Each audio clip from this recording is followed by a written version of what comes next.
Today, we are facing the greatest challenge of the century, the COVID-19 pandemic. The world has suffered many plagues and pandemics, but what makes this one unique are two features. It is highly contagious, and infected carriers often do not exhibit symptoms for 2 weeks or more. This means that infected people who are highly contagious cannot be identified and can transmit the disease to others without either of them knowing it. Our nation has solved many problems that were much more complicated than this one.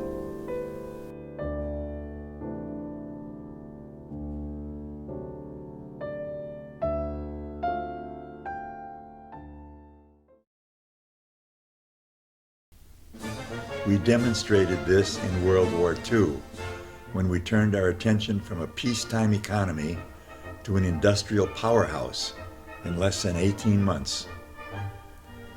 At peak production in mid-1943, each day we produced 3 441-foot long Liberty ships, 264 aircraft, 55 tanks, and more than 550 jeeps and trucks. The potential of this country and its people is unlimited. In the past 100 years, we invented the airplane, the telephone, the light bulb, the transistor, integrated circuits, television, atomic power, magnetic imaging, cell phones, computers, the internet, helicopters, air conditioning, organ transplants, moon rockets, and many, many others. Surely we can solve this rather simple problem.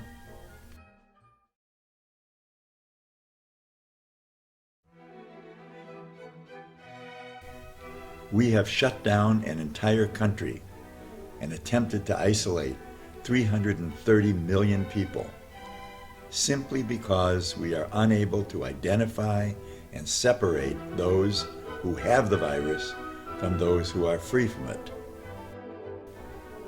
The scientists want to quarantine everyone until the rate of new victims is reduced, or a vaccine is developed, or herd immunity is attained. The politicians want to save the economy by relaxing the quarantine and stimulating job retention with a complex program of direct payments to families, forgivable loans to employers, tax extensions and reductions, and other things.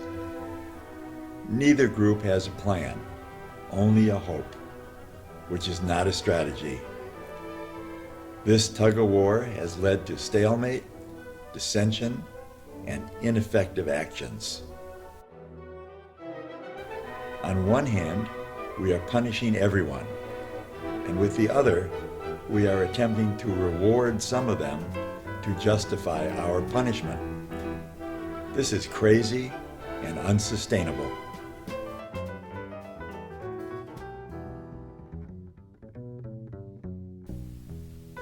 The solution is simple to explain, but not so easy to implement. We need universal testing so that those who have evidence of the disease but do not yet show any symptoms, also known as asymptomatic, can be identified and isolated. All others should be free to return to their normal lives, jobs, family, and friends. They will not be required to wear masks or comply with social distancing. The asymptomatic group should be housed in isolation centers for 2 weeks until their symptoms appear or they test disease-free and are released. Perhaps vacant hotels can be used. Those who exhibit symptoms must be transferred to treatment centers or hospitals until they are well and can return to a normal life.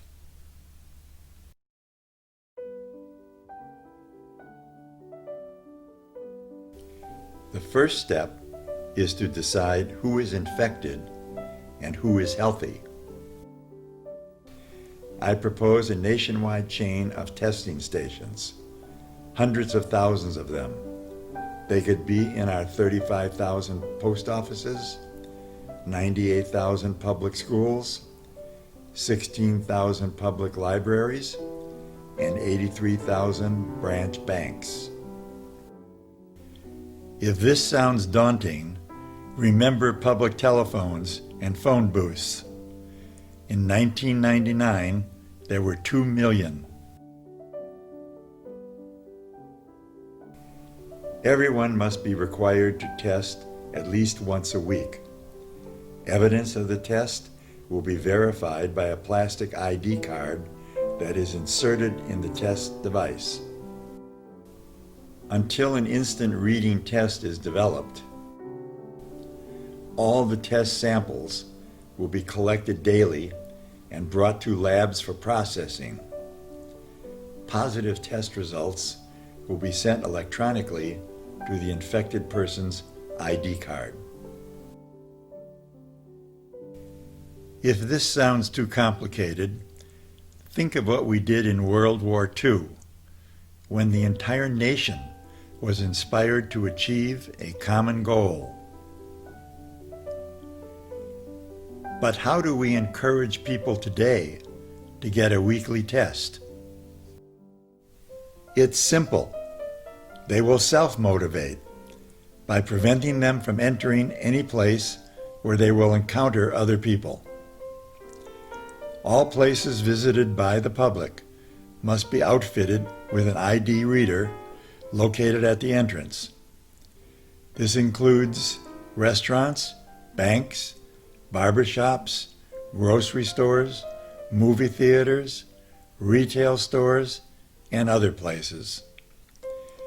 No one will be allowed to enter without first scanning their ID card. If the card indicates the holder has not tested for a week, or if the test is positive, an alarm will sound and the card holder will not be permitted to enter. If this sounds too extreme, it is not much different than entering Costco or showing ID to purchase alcohol or many other places that require ID or a driver's license. We will not solve this problem until we have a collective will to do so. Neither the White House nor Congress seems to acknowledge the need for a plan, a direction, and the leadership required to adequately face this crisis. In a few weeks, the Senate will adjourn for its summer recess without taking any decisive action to solve this urgent problem. Yet, there are those who believe this issue should be the primary concern not only of Congress, but of all humanity. Americans have an enviable record of complying with rules and regulations. They pay taxes and observe speeding limits. They wear seat belts and motorcycle helmets. They observe the ban on indoor smoking. I am confident they will accept the inconveniences suggested here to save our nation.